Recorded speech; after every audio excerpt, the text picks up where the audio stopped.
Hey guys, this is Matt Invictus. I'm doing a quick video about my favorite movies of 2017.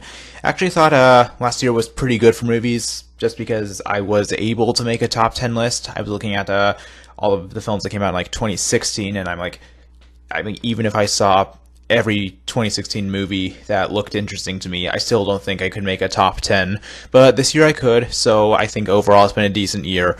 Now there are a few films that a lot of people seem to like that I didn't get the chance to see. I didn't get to see King Kong or Get Out. So if a movie isn't on here, that doesn't necessarily mean I disliked it. It's probably because I didn't get around to seeing it. So number 10 is Spider-Man: Homecoming. It's a pretty standard superhero film, but it's one I think was satisfying to watch. I mean, it's pretty standard Marvel formula. Didn't really do anything groundbreaking, even compared to the other Spider-Man films. But I enjoyed Tom Holland as Peter Parker. I thought it had above average villain for a comic book film. Some of the action was lacking. I didn't like all the supporting characters, but overall, I think that compared to the other Marvel stuff, MCU stuff that came out this year, this is probably the best. I think it's very watchable if you're a Spider-Man fan. So number 9 is Atomic Blonde. Now this one is a bit of a disappointment because when I saw the trailers for it, I thought it looked amazing. I was like, whoa, this could be one of the best action movies ever. I thought Charlize Theron looked great. I thought the setting and the cinematography and the action all looked incredible. I was like, if they can tell a good story with this movie, then it could be the best action film since The Matrix or something. And unfortunately, the story was not that good. It was honestly kind of a mess. It was confusing, trying to be really twisty and unpredictable, but honestly the story kind of fell apart. So there's a level of disappointment, but again, Charlize Theron is a pretty great action hero in this. All the action is pretty good, very interestingly shot, and it just has a cool style to it. So it's not amazing, but I think Atomic Blonde is very watchable. For 8, I went with Wonder Woman. Again, not quite as good as a lot of people thought it was. There's nothing really groundbreaking about this movie, standard superhero fare, but it finally gave us a DC extended universe movie with a good protagonist. Gal Gadot, she really hit it out of the park with this. That alone makes this movie a success. It finally gave us a DC movie hero that we can be proud of and that we can look up to. I liked her relationship with Steve Trevor fine. I thought most of the action was pretty good.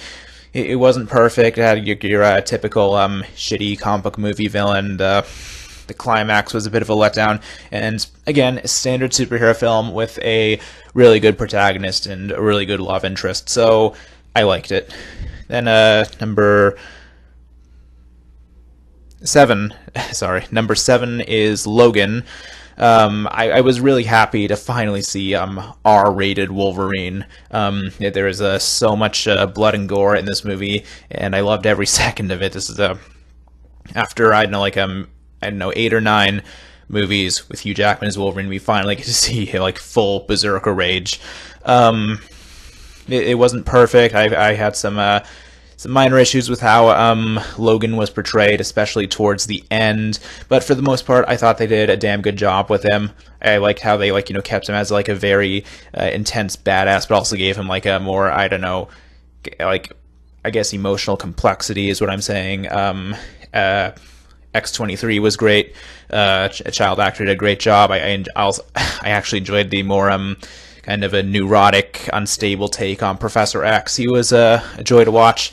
Again, not perfect. There were some plot points that I took serious issue with, but overall, it's probably the most satisfying of the Fox superhero films. I mean, I might like Deadpool better, but I'd have to rewatch that. Number 6 is War for the Planet of the Apes. Now, this one is on the list more out of respect for the filmmakers than because of how much I actually enjoyed it. Because to be perfectly honest, I was pretty bored at certain parts in the film. I mean, again, if I didn't think it was a good movie, it wouldn't be on so high on this list. But there were sections of the film where I was sitting there wishing I was watching Guardians of the Galaxy 2 or something, because so there are some slow parts of it, but again, very well made. It's shot beautifully. The cinematography is great. It's got a pretty good story, pretty good characters, and symbolism. It's well directed, so I do respect what the filmmakers did with this movie, but I did not enjoy it as much as some of the others. Number 5 is The Shape of Water.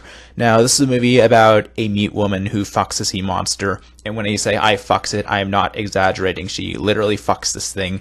And I really like this. I really like movies that take crazy premises that sound like you read them out on paper, you think they'd never actually work, and they actually make it work. This is what Shape of Water did. It is self-aware on some level that the premise is ridiculous, but at the same time, it does get you to take it seriously, and it does get you to care about this mute woman and her sea monster lover. It's got a really cool setting. I like the way it's shot. Michael Shannon plays a great villain. He's probably my favorite character in the film. So it's probably my second favorite Guillermo del Toro film. I think Pan's Labyrinth is his best overall, but I definitely liked Shape of Water more than the Hellboy movies or Pacific Rim or his more blockbuster stuff. Number 4 is John Wick Chapter 2. Now, I love the first John Wick. It's one of my favorite action movies of all time. Again, it took a ridiculous premise and made you care about it, made you take it seriously, so which is why I was apprehensive about the idea of a sequel, especially since this one seemed more standard in comparison to the first. And for a while,